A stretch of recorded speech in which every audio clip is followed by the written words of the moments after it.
Hi, my name is JM. Today there were some questions about how to get started with version control, and so I thought I'd make a quick video that shows you how to create a Git repository and how to attach that Git repository to a repository on github.com so that you can keep your code safe elsewhere and you can roll back your changes if you ever make a mistake. So I've got a silly little Unity project I've been playing with here, and you can go ahead and do this with a new project if you'd like. So that's what you'll need. You'll need a Unity project, and here's my project folder, and you'll need Git, and you'll need a GitHub account.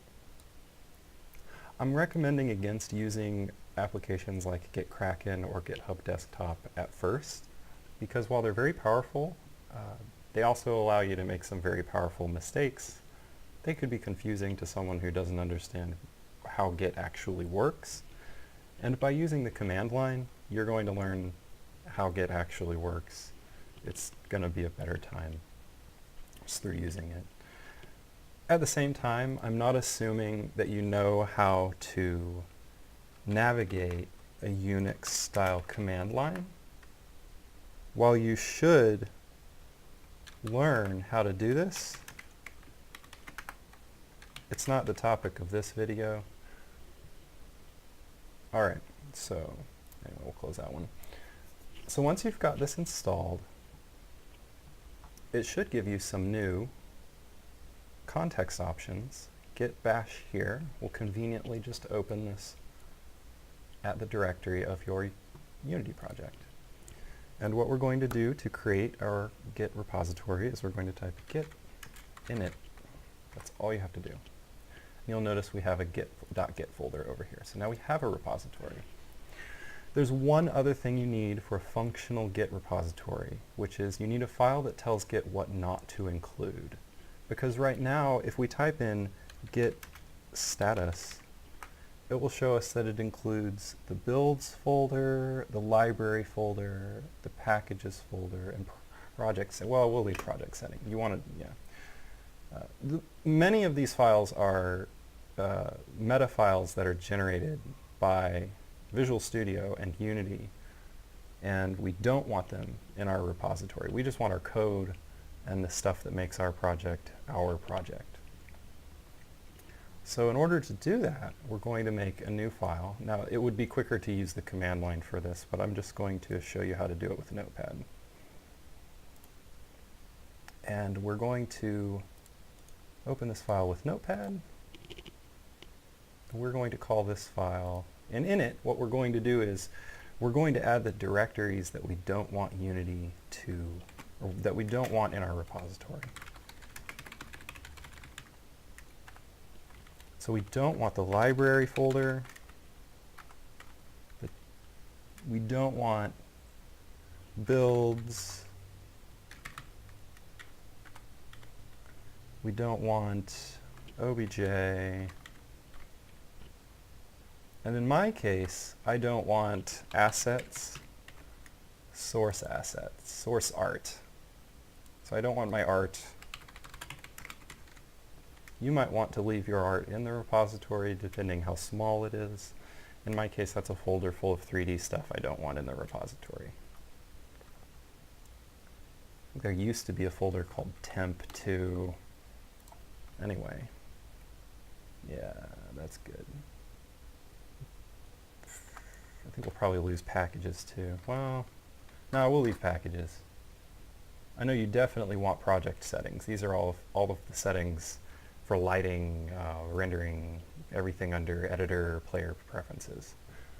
So, and then we also don't want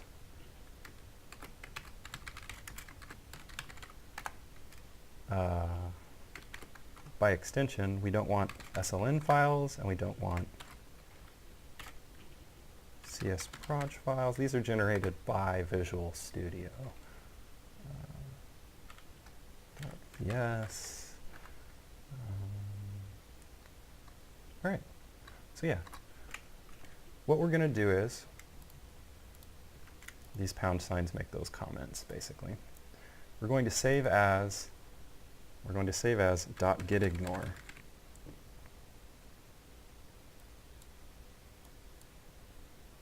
All right.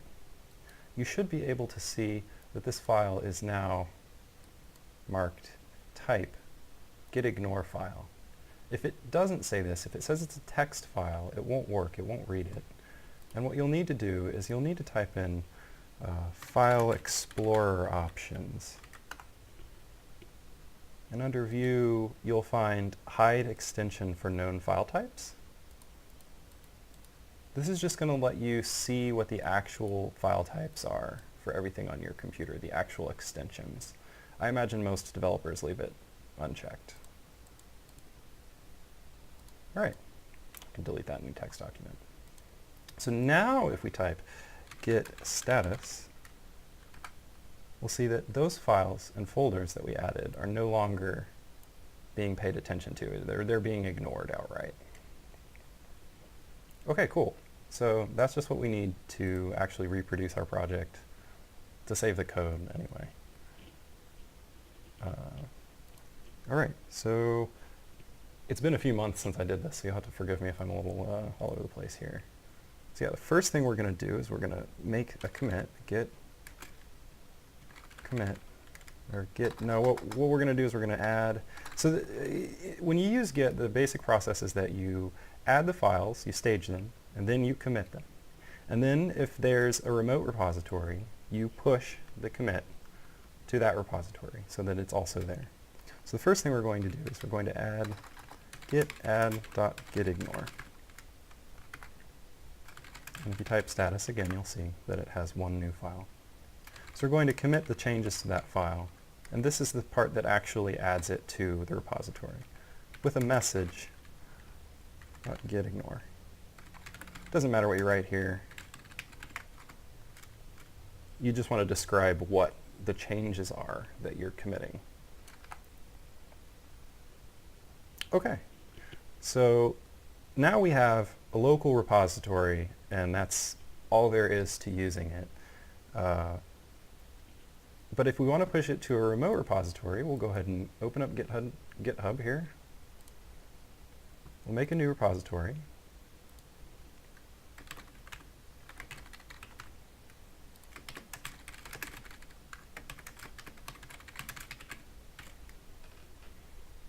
We're going to leave .gitignore off because we're going to push our own.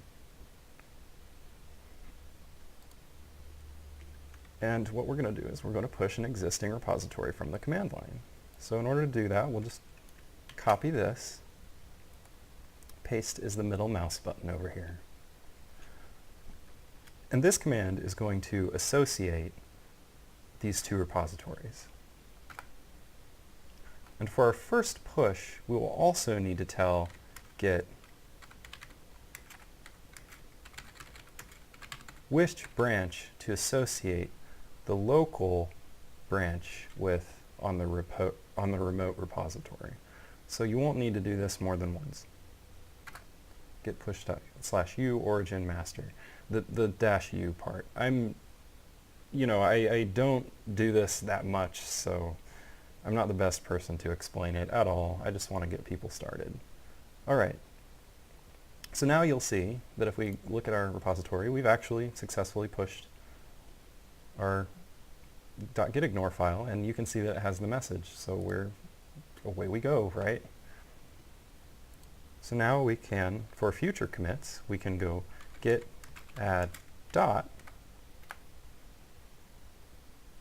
Don't worry about those warnings. And if we look at the status now, you can see that it includes all of our project settings, all of our scripts, some materials, some prefabs.